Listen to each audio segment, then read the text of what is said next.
Now, panel of judges, we find ourselves in a situation where moving forward is perilous, moving backwards is cowardice, and standing still is suicidal. Now, as the youth, we don't have to stand still, but we have to look for the ways by which corruption can be kept.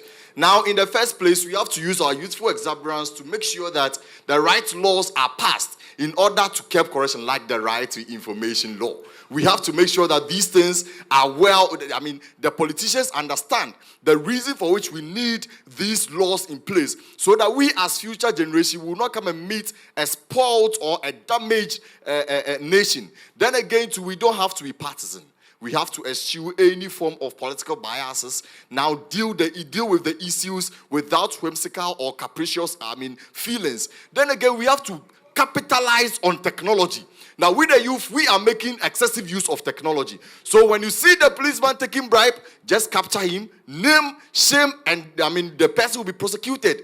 If you go to an office and something is going wrong, just make use of your technology, because that is the weapon of we, the youth. Now, moving forward, we also have to look at our cultural orientation. It is said that our cultural orientation has effects on corruption, such as the patriarchal system, such as the fact that if someone is a high position, we say that, oh, you are rich, so bring something home. We have to change that cultural orientation and understand that if you are occupying a position, it doesn't necessarily mean that you have to enrich yourself, but you have to get what the state is giving you. Don't engage to dubious means by what? Getting rich. And by so doing, we know that corruption would be eliminated, if not reduced. No matter what the case may be, Ghana will still grow. This is justifying the adage that no matter how short you are, your scrotum can never touch the ground. Thank you.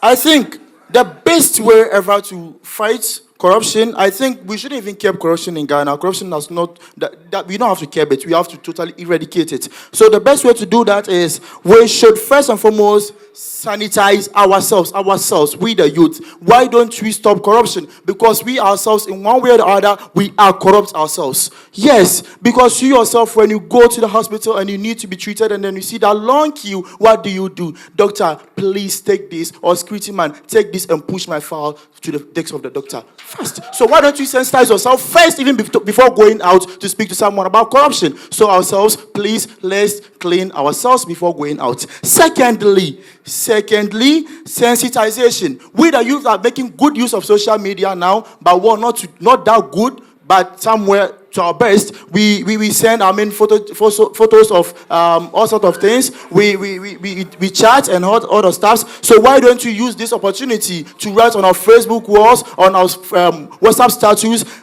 how ways to curb this menace, ways to eradicate this menace called corruption. So we should make good use of Facebook, WhatsApp, Instagram, and Twitter to advocate the stoppage of what? Corruption. Also, we should report those who have indulged themselves in corruption by reporting them to the police or any other security service as well. So now, why don't we also,